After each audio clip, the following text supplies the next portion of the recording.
Okay, so thought I should make a video on my my 2000 Kawasaki KLR 650. This is new to me, obviously not new to 2000. I spoke in my another video I have on this channel about my Yamaha, about possibly bobbing it out and if I was able to find something else to ride to work. And well, I did that, and I did just that. I found a bike that I decided through some extensive research. One of my choices between this or an old Gold Wing would probably suit me for work for the highway. And then this bike today just put on about 80 miles today alone, and still counting. I'm just taking a quick break before I head home and have to park it and go pick up the kids from school. But yeah, it's proven. I went to work and beyond today, and I'm up here in the northern roads. Like I said, 80 miles. I don't even know what that's in kilometers.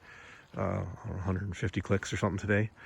And yeah, I got it on the highway through town. It's so far proving to be a worthy enough bike. Very tall bike, that's for damn sure. But definitely gonna be good for me. Good on fuel, comfortable enough. I got it all farkled out here for with the baggage, so I can put my work stuff in it. This this season.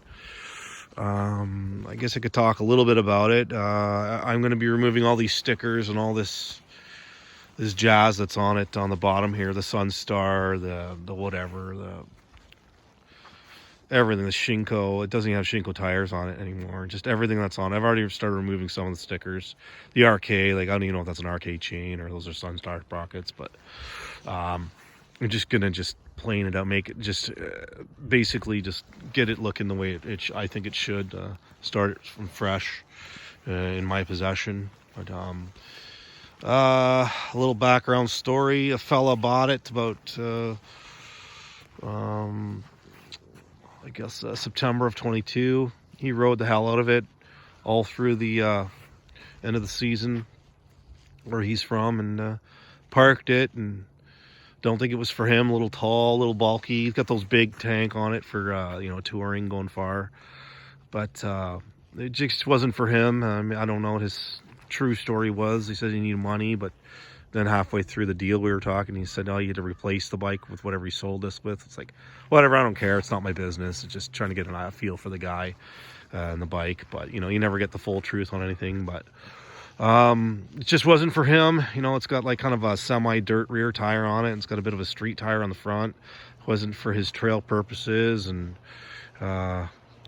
whatever. So there's never any telling. But it is said between him and from him that the previous owner who'd had it the longest of the three owners before me had done an Eagle Mike doohickey.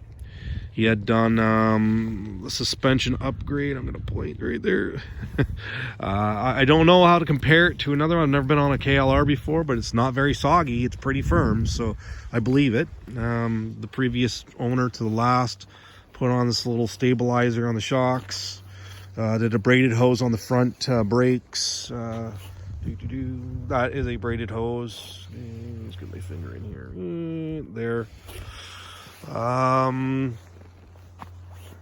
What else? I don't know. It's not really coming to mind right now that the chain sprockets have been changed. I believe that to be a 16 tooth front sprocket. I was running it at 4,500 RPM at 75 miles an hour, so I believe that's been changed. Let's see. When I got the bike, I test rode it and checked it out. It didn't have the chain guard on it. The wires under the seat were a mess. The wiring to the rear signals was a mess. The rear carrier was not on. These were different signals on. He had some tucked in signals, and this plate was off. I added all the bags in the tank bag, and I added these racks. Just being a cruiser guy, knowing how usable bags can be on a bike, I added those racks just so they weren't flopping around everywhere, and they did great today on the freeway, or the highway I should say, in the back roads currently. Also, when I got it, these rear pegs here were not on, and I had to match up some bolts. There's some body bolts missing. I basically took it apart. It's ugly right now. I still got to do a lot of cosmetic to it. Like these crash bars are coming off. They're going to get wire wheeled and repainted. I'm not replacing them yet. I'm just worrying about getting the bugs out of the bike. I'm going to clean this tank up. They're metal, so they're easy to work with. Got a lot of surface rust. Nothing, it's all superficial. It's nothing like deep, you know, deep to hell. Like it's just all very easily worked with. This is my 4th bike I've owned. I still own my Yamaha. I'm gonna make a video on that. We'll talk about that after. But like this crash bar here, like it needs to be replaced. Not only does it need a wire wheel, but it's gonna crack down here. So what I'm gonna do is wire wheel it up with the other one. I'm going to clean up this tank and paint it up, paint this up. I'm going to get some JB weld and fix this crack. This is still on fine, but it's not great. It's not ideal, but I'm going to fix up this frame down here from that wear. Just clean that up and take all the plastic stuff off of it. And I'm going to just get it back to black with the plastic renewer. But yeah, when I got it, basically I checked it out and he gave me a bit of a deal on it. I probably still paid too much for it, but the wires were a mess under the seat. The wires were a mess back there. It was all in boxes too, and you know, all the bolts were missing. It's kind of a pain. I actually was kind of on the hanger. If he had not accepted my offer, I certainly wasn't going to go higher. And I was honest about that, and I just pointed everything out. It also needs a rad cap. It's not pinning down tight enough. Other than that, it's running cool enough for leaking a bit of rad fluid out the cap. I do this to both my bikes now. I put a gel battery in it. I just do not mess around. I use these as commuter bikes. Same with my little Yamaha 750. So that's a Kimpex gel.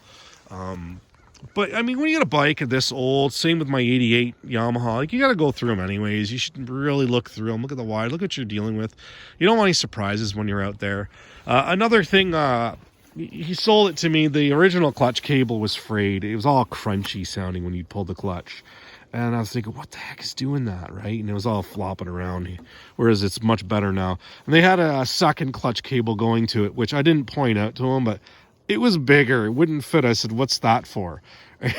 And he goes, oh, that's if it breaks. You can just put that on the trail, hook it on each end. I'm like, oh, that's great. But it didn't fit. I could tell just by looking at the threads and looking at them, like, that's not going to fit. And then I noticed that this was fraying. So that was like $16. Not a big deal, but just kind of that bullshit guys give you when they're selling stuff. They just want to get rid of something. I don't know. There's a little USB here. It's busted off. That was a piss off. I don't know if it works or not. I haven't tested it yet.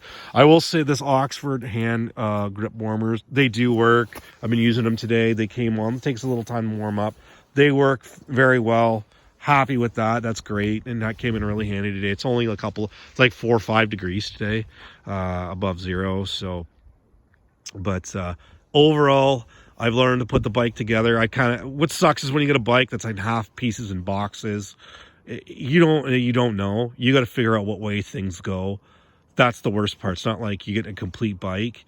Like my Yamaha XV750, I was able to take it apart and put it together and see how things come apart. This is like, I had to take everything apart and figure it out. And, a little scarier, but once you get to know it, plus I've been on the forums for a long time researching this and gold wings and stuff, and so I'm in a lot, you know, I've knowledge, but just no hands-on knowledge with them until I got it home really and had to mess with it. But I got it pretty solid now. I understand this bike a little bit better now. But I got everything sandwiched in properly. Or one thing I do like that he did is they had this bracket on it here, and he had these short. The reason he had this off is because he didn't have any bags on it, but he had these really short signals on that went to here that would not have fit under here, and because he was a trail rider, so every time he dropped it, he didn't want to smash a signal, right? So I like those. They're a little bit more visible, and I like the rack, and it just makes sense. So I slammed those on it, put some bulbs all in it, made sure it all worked. I'm going to clean up this piece of the fender here. Just going to round this out and that, and I had to put a baffle in that. It was a couple bucks, so that was no big deal. Just made my mechanic a lot happier because it's illegal. I really like the bike now, the way it's set up and the way it's run. I'm just getting to know it. I have been out on it maybe just for like 23 miles before today in total. So I do shakedown test up and down the street. Then I got it to the mechanic. We talked about a few things on it, and he got it put on the road. And then I think I took it out a few back roads. And today was my first highway run on it, and very, very satisfied with it. So I'm really happy. I'll have to kind of go through it again and make sure nothing's falling off it. But the tank's gonna get lifted out anyways, and those crash bars are gonna get gone through. But so far this is turning out pretty good. I'm pretty happy. I'm gonna replace these front signal stems. They are just beat. Those are pretty weather beat. That's something that's it's either from the trail, but like when you see something like that, that's a weather beat. Like when it's all cracked up like that, these are known for that. It's got an LED light that was put on by the previous 2 owners back. Other than that, you know, it's also got this nice skid plate that will never be employed by me, because I'm only gonna be hitting dirt roads, back roads. I'm never gonna be hitting a pure, like, this is as dirty as it's gonna get. It's like what I'm on. This is the stuff that like I'm not so great on with my Yamaha street bike, right? So that's a great all around just commuting bike. Easy single cylinder, which is what I was really smarter to lean towards than a 4-cylinder Honda Goldwing. I've already got a V twin, so I mean, I may as well make it go a little opposite, change things up. Seating position's pretty good. It has got a lift on the back. I wish he had brought me the short dog bones, because that seat makes you want to slide down. So I'd rather sit back a bit more, stretch my legs a bit. But overall, it's a nice tall bike for seeing traffic. A little harder in town. I'm only 5'8", but I can tiptoe this bike, or flat foot one side and tiptoe the other. But Buddy wasn't prepared when he came to sell the bike. He didn't bring the dog bones with him, and we were working things out anyways with the deal. And I was him and Han. And overall, you know, all complaints aside, I mean, if you really don't like it, don't fucking buy it. But I'm pretty happy. The things I've done are more just, obviously I haven't touched it cosmetically. It's rough right now. You can see the rust on the tank and on those crash bars, and you just see where the paint's all flecked off. I'm not worried about the paint flicking off of it. I'm just worried about rust and maintaining that tank. But I've been through the wires. I've tested it. Sorry, I'm not getting into the frame here. I'm looking at the bike, not the camera. I've gotten the important stuff done. I got the kickstand switch back on. I got it all oiled up properly, got that chain properly oiled up. I got it legal. I got the chain guard on it. I had to put those the bolts. I had to get bolts for it, and that was the worst part. Was just like, what bolts is it? Because this thing's got T8s on it. This thing's got 8mm bolts on certain parts. It's like, oh, this will be fun. It's like my Yamaha is like everything's 10 mil. But anyways, yeah, no, the wires are good. The signals are working. The lights are all working. It doesn't stall out like it did before. I had to order a switch for it, for the hand clutch switch, and a baffle, and the clutch itself, the clutch cable itself. Sorry, and then everything else is just what I added to it. These bags and the racks. So, which is good. You got to go through old bikes anyways. If it's not brand new off the dealership floor, or it's not like a new-ish, you know, used bike off a dealership, then you should probably kind of get to know it anyways. So this is the Steed, the 2000 Kawasaki KLR 650 Eagle mic. You know, it's got the aluminum skid plate. It's said to be, and I believe, rebuilt front suspension. I think the factory brakes seems about right. They work good together. They're nothing spectacular. And yeah, redone headlight, and then just me gone through it, which is what you should do. I'll probably add a headlight protector and a rad protector to it eventually. Keep the rocks out of the radiator. Going from an air-cooled bike that I rode all last year to now a liquid-cooled bike. So probably be beneficial to protect the radiator. So I'm in a liquid-cooled bike now, so haven't had one since I had my Vulcan a couple years ago. But yeah, so that's the that's what's replacing the Yamaha's a work bike. I still have the Yamaha, and I'm going to take it out. It's supposed to rain a few days, but maybe hopefully the next few weeks I can get on the bobber and bring it up here and do a little walk around of what I did to the bobber over the winter, and to the Yamaha Virago. And I'm really excited about that bike, and to bring a video on that from what its factory condition and what it is now. So anyways, I think that should be enough for this video. I'm just going to keep going in circles and repeating myself. But I will be doing more updates and videos and just how I feel about this motorcycle as I go along. But currently right now I'm really impressed with, I've done a couple little shakedowns on it, and I'm now just done 80 miles, not clicks, but miles on it today alone. And I'm still got to get home. I've still got 15-20 minutes to get home.